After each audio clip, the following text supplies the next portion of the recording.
My name is Joel Scott, and I'm a translator from German into English. And I'm going to read a brief excerpt from Yannic Biao Federer's Für immer sehe ich dich wieder, published early this year in 2025 by Surkamp.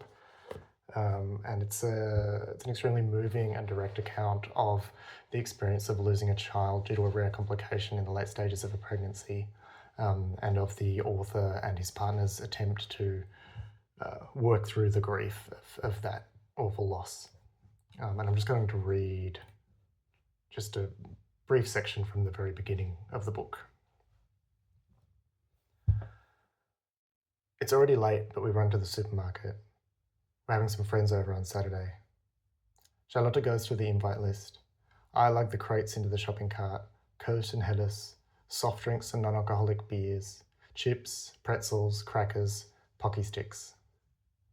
Then, exhausted, we silently eat some salad. She goes to bed. I go to my desk, turn on the computer and the lamp, open my book.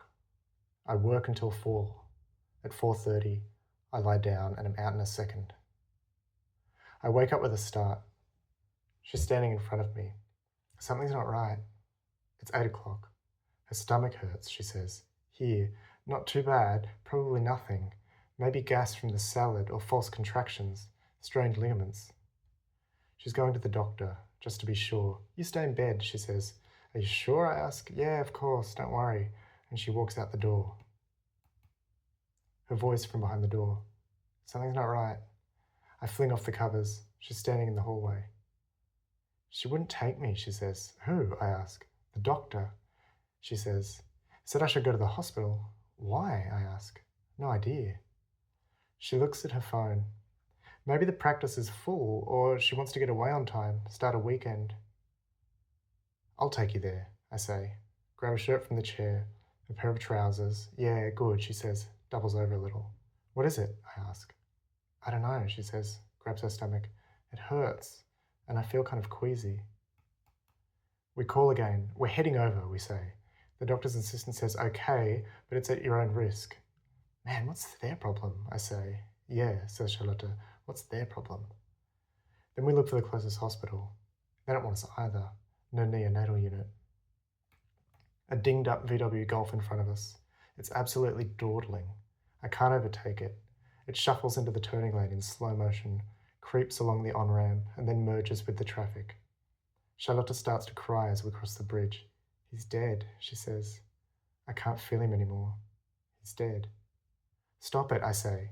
I say, we'll do the whole catastrophe thing when it gets here. I really say that. Let's just get to the hospital, I say. We finally arrive at the parking lot of the gynecology unit. A beige Audi is sitting in front of the boom gate. I pull in behind it. The tail lights flash. The driver glances in the mirror. I swear, flap frantically, put the car in reverse. The engine squeals. The car jumps up onto the sidewalk with a jolt. The woman in front of us could reverse out now, but she changes her mind, takes a ticket and rolls inside.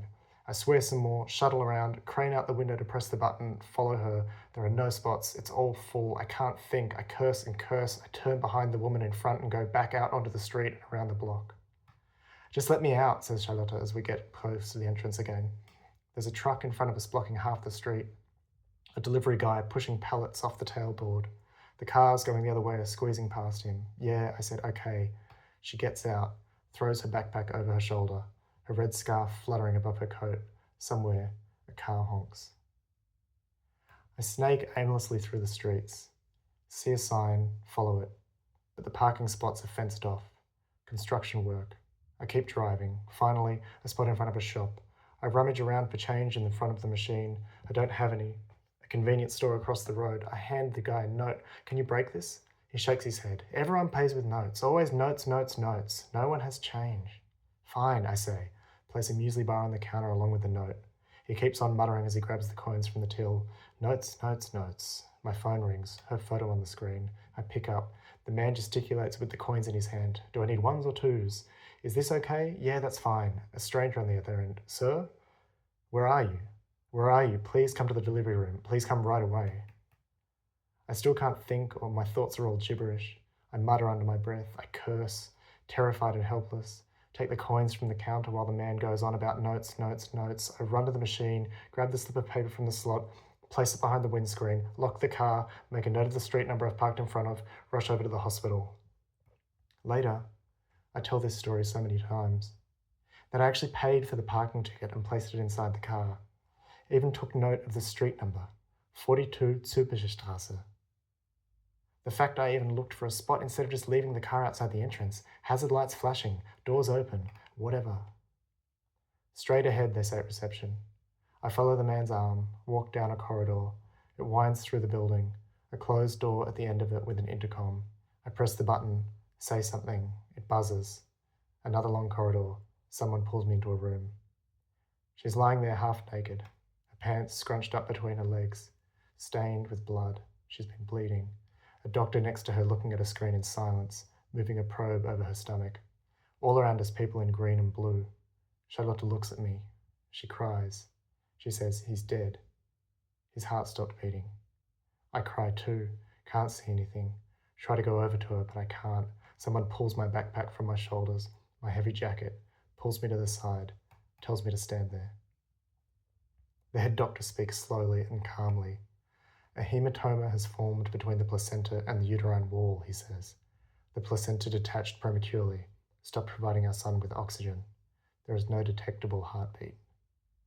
The hematoma was completely enclosed. It was underneath the placenta. Nothing was coming out that could have been noticed. It only just ruptured now, hence the blood. He's so sorry, he says. This is a very, very rare complication, he says. No, he says. No, you didn't do anything wrong, he says. No, stop that. You did nothing wrong. No, he says. There was nothing you could have done. No. Then he says something about a natural birth. It does come with certain risks, but it's still possible. Behind him, the midwife starts to get agitated. As he leaves the room, she comes over to us, bends over towards Charlotte, grabs her by the shoulders. You don't want a natural birth, she says. You want a C-section. Charlotte nods, wipes her cheeks. Yes, she says. Yes, please.